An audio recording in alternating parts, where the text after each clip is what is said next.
नमस्कार, बहुत स्वागत आपका। मैं हूं आपके साथ अनुराग सक्सेना। विदेश की धरती से प्रधानमंत्री नरेंद्र मोदी ने युद्ध के संकट को वैश्विक चुनौती बताते हुए दुनिया को चेताया है कि ये युद्ध पूरी दुनिया को कितना पीछे ले जा सकता है, दशकों पीछे ले जा सकता है और इसका सबसे बड़ा इम्पैक्ट गरीबों पर पड़ेगा।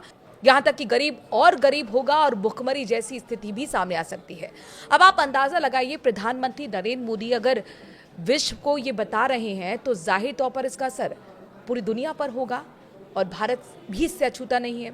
इसकी विभीषिका को लेकर प्रधानमंत्री लोगों से सहयोग की अपील कर चुके हैं और लगातार ये अपील कर चुके हैं कि बचत कीजिए, ईंधन की बचत कीजिए। कई बड़े कदम भी उठाए गए हैं, लेकिन इसका मार्केट पर असर क्या होने वाला है, आगे की स्थिति क्या होगी, आप पर हम पर क्या इम्पैक्ट पड़ेगा, क्या अनएम्प्लॉयमेंट होगा, क्या महंगाई बढ़ेगी, क्या एक मंदी की आहट है, समझने की कोशिश करते हैं। हमारे साथ खुद मार्केट एक्सपर्ट जुड़ गए हैं, विनोद शर्मा जी। विनोद शर्मा जी, वेलकम जी।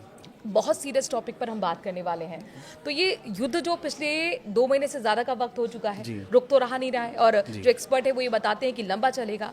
ये लंबा अगर चलता है तो फिर मार्केट पर क्या असर होगा और सबसे ज़्यादा सेक्टर्स वो कौन से हैं जिन पर प्रभाव पड़ेगा? सबसे ज़्यादा असर जो मैम इसका इम्पैक्ट जो सबसे ज़्यादा आने वाला है वो मेजरली इम्पैक्ट आएगा जो लोअर मिडिल क्लास है और आपका एमएसएमई यूनिट्स हैं। जो मेजर इम्पैक्ट जो इस चीज़ का आएगा वो 2 सेक्टर पे सबसे ज़्यादा आएगा। आने के लिए तो सबके ऊपर आने वाला है, बट जो मेजर स्टेकिंग जो रहेगा वो लोअर मिडिल क्लास एंड आपका एमएसएमईज़ के ऊपर रहने वाला है। एमएसएमई यानी कि कुल मिलाकर वो मजदूर जो यहाँ पर एक अनऑर्गेनाइज सेक्टर में काम करते हैं, किस तरीके से असर पड़ेगा? क्या ये माने कि अनएम्प्लॉयमेंट का भी सामना करना पड़ सकता है? जी, ऑफ कोर्स करना पड़ सकता है। आपके पास में पहले से ही हम लोग ये देख रहे हैं न्यूज़ के काफ़ी एमएसएमई सेक्टर्स में जो गैस की कटौती होने की वजह से जो फर्नेसेस बंद हैं या जो पावर के लिए जो पावर डिमांड है वो हम कंप्लीट नहीं कर पा रहे हैं। गैस या डीजल या पेट्रोल्स की जो अभी तंगी है जिसको लेकर के एमएसएमई सेक्टर्स का क्या इवन बड़े सेक्टर्स का भी मैन्युफैक्चरिंग का जो अभी तक जो मैक्सिमम यूनिट्स का जो गैस सप्लाई है वो मोर और लेस 50% 60% के ऊपर चल रहा है, जिससे कि जो है प्रोडक्शन भी उनका 50% के आसपास ही है।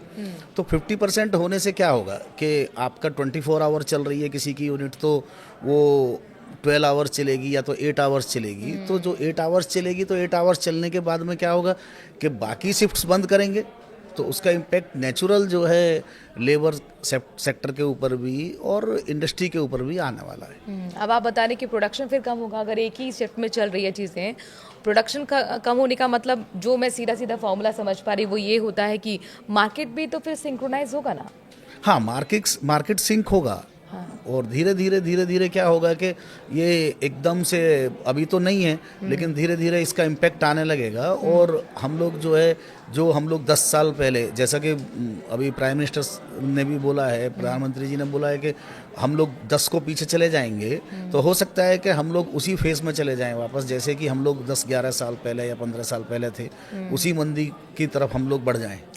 आपकी हमारी जनरेशन ने अभी हाल में 2 संकट देखे हैं। एक तो कोरोना जो अभी 2020 का ही था, वो स्थिति विभीषिका, उसको आज हम नहीं भूल पाए हैं। किस तरीके से मंदी आई, किस तरीके से अनएम्प्लॉयमेंट आया, मजदूरों को माइग्रेट करना पड़ा।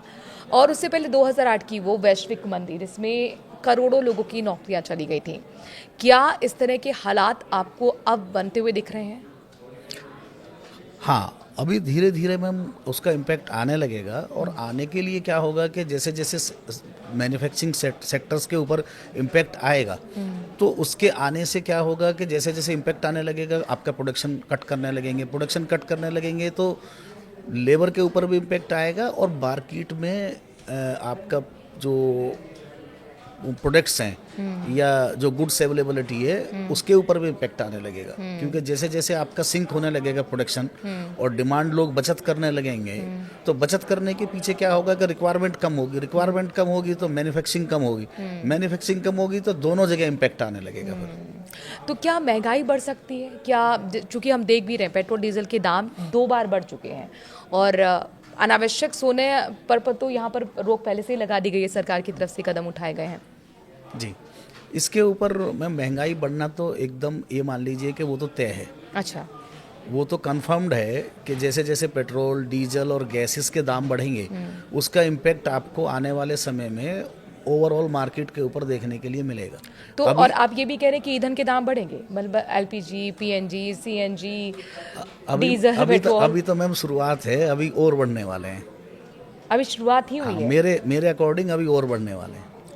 तो ये आपने एक झटके वाली खबर दे दी है महंगाई की, क्योंकि अभी इतनी महंगाई है मार्केट में, जो लोग जाते हैं रोज़मर्रा की चीज़ों का वो देखते हैं कि जब खरीद रहे हैं तो उसका सामना भी करते हैं। और एफएमसीजी की तरफ से भी कह दिया गया है कि आने वाले समय में वो भी अपने प्रोडक्ट्स के दाम बढ़ाएंगी या फिर उसकी कुछ जो क्वांटिटी है उसको भी कंप्रोमाइज़ कर सकती हैं। नहीं, बेसिकली एफएमसीजी के साथ में एफएमसीजी के लिए ये है कि जितने भी उनके प्रोडक्ट हैं, एफएमसीजी के प्रोडक्ट हैं, उसमें जो पैकिंग मटेरियल है दैट इज लिंक्ड टू आपका क्रूड ऑयल, और जितने भी पीपी या प्लास्टिक रिलेटेड प्रोडक्ट हैं जी जी, सबका कॉस्ट ऑलरेडी लगभग 20 से लेकर के 30% इंक्रीज हो चुका है। हो चुका है। हाँ, तो पैकिंग कॉस्ट उनका इंक्रीज हो रहा है, और आपका जो जैसे ही अभी डीजल के प्राइसेस बढ़ेंगे या सीएनजी के प्राइसेस बढ़ेंगे तो ढुलाई आपकी महंगी हो जाएगी। ढुलाई महंगी होने के बाद में क्या होगा कि उनका इम्पैक्ट एफएमसीजी के ऊपर भी आने लगेगा और उनको प्राइस बढ़ाना मजबूरी हो जाएगा।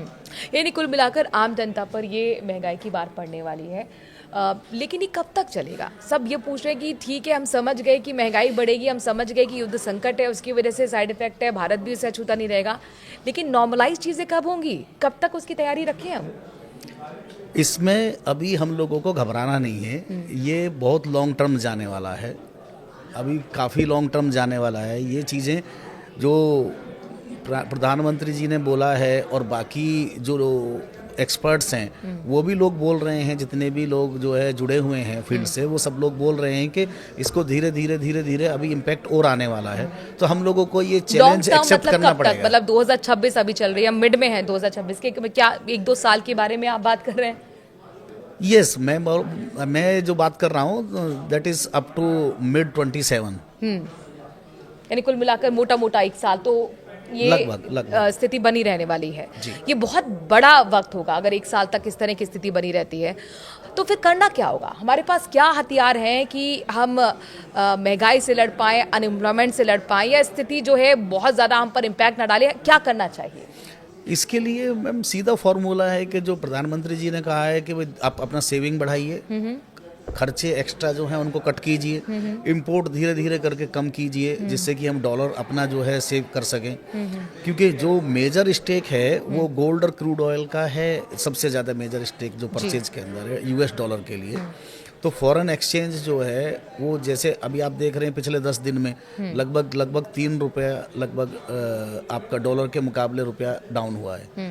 तो उसको लेकर के जितने भी इंपोर्ट्स कॉस्ट है वो बढ़ती जा रही है। तो इसको लेकर के चैलेंजेस अभी रहने वाले हैं और आपको धीरे धीरे इसका इम्पैक्ट अभी और आएगा, और 1 साल तक मोटा मोटा आपका मान लीजिए कि 1 साल तक आपका चलने वाला है। तो आप ये कह रहे हैं कि बचत की ओर हमें मूव करना चाहिए, और सेविंग हमारी परंपरा भी रही है, मतलब हम ये भारत का एक कल्चर रहा है, साथ ही संयम बरतें, ये भी एक बड़ी बात हो जाती है। अच्छा, क्या एक हथियार ये भी हो सकता है कि आपदा में अवसर ढूंढते हैं ना, जैसे कोरोना के वक्त कहा गया था कि स्वदेशी ब्रांड की तरफ आप मूव कीजिए, क्या ये वक्त भी यही बता रहा है कि हमें बाहर की चीज़ें ना खरीद कर, चूँकि वो ज़ाहिर तौर पर वो डॉलर वाली बात आ जाती है बार बार, तो क्या हमें स्वदेशी प्रोडक्ट्स को खरीद कर एक देशभक्ति की तरफ कदम या सहयोग बढ़ सकता है हमारा? जी, उसमें क्या है कि हम सभी लोगों को एक साथ आना पड़ेगा, और जैसे कोविड में हम लोगों ने प्रमोट किया था कि भाई हम लोगों को स्वदेशी अपनाना चाहिए, जो इंडियन मैन्युफैक्चर्ड प्रोडक्ट हैं हमें मेन उसी के ऊपर जाना चाहिए, और धीरे धीरे जिससे कि हम इंपोर्ट कम कर सकें। लेमैन की भाषा में बताइए, इससे फायदा क्या होगा हम लोगों के लिए, और हमारे बाजार पर उसका असर बहुत ज़्यादा नहीं पड़ेगा? हम ऐसा क्यों कह रहे हैं? हम ऐसा इसलिए कह रहे हैं कि जितना हम स्वदेशी अपनाएंगे हमारा फॉरेन जो रिजर्व है उसके ऊपर लोड जो है वो कम हो जाएगा उससे, और जितना फॉरेन रिजर्व के ऊपर लोड कम होगा तो उतना ही हम जो है अपने ज़रूरत की चीज़ें जो इम्पोर्टेंट चीज़ें हैं, जैसे कि मेडिसिन्स का रॉ मटेरियल है, क्रूड ऑयल है, गैसेस हैं, जो इम्पोर्टेंट चीज़ें हैं वो हम लोग बाय कर सकते हैं। अदरवाइज़ क्या होगा कि ज़्यादा इम्पैक्ट आएगा आपका फॉरेन एक्सचेंज रिजर्व के ऊपर, तो फिर हमारी कंडीशन भी बाकी जो कंट्रीज हैं जिनके पास में फॉरेन रिजर्व बिल्कुल नहीं है, 15 दिन है, 10 दिन है, या इवन क्यूबा की जैसी स्थिति है कि वही उनके पास है ही नहीं, ऑयल ही नहीं है, तो हम लोग वहाँ ना पहुँच जाएं। इसलिए हम लोगों को धीरे धीरे करके उसको बचाना है फॉरेन रिजर्व को। और इसीलिए कई कदम भी उठाए गए हैं प्रधानमंत्री की तरफ से, जिस तरह से कहा गया कि भाई आप जो है वो विदेश यात्रा पर भी ना जाएं, संभव हो टाल दीजिए, सोना संभव हो तो टाल दीजिए। तो ये बहुत महत्वपूर्ण चीज़ें हैं जिसमें छोटे छोटे आप सहयोग के जरिए देशभक्ति की तरफ अपना एक बड़ा कदम उठा सकते हैं। और उम्मीद करते हैं कि जो जानकारी यहाँ पर विनोद जी ने दी है वो आपकी काफ़ी हद तक काम आएगी। आप किस तरह की तैयारी कर रहे हैं आर्थिक संकट से निपटने के लिए, वैश्विक चुनौती से निपटने के लिए, कमेंट के जरिए अपनी राय ज़रूर दीजिए। और क्या जानना चाहते हैं इसके बारे में वो सवाल भी आप कमेंट के जरिए पूछ सकते हैं। साथ ही अगर ये आपको जानकारी अच्छी लगी है तो इस वीडियो को शेयर भी कीजिए। नमस्कार। Thank you sir. Thank you.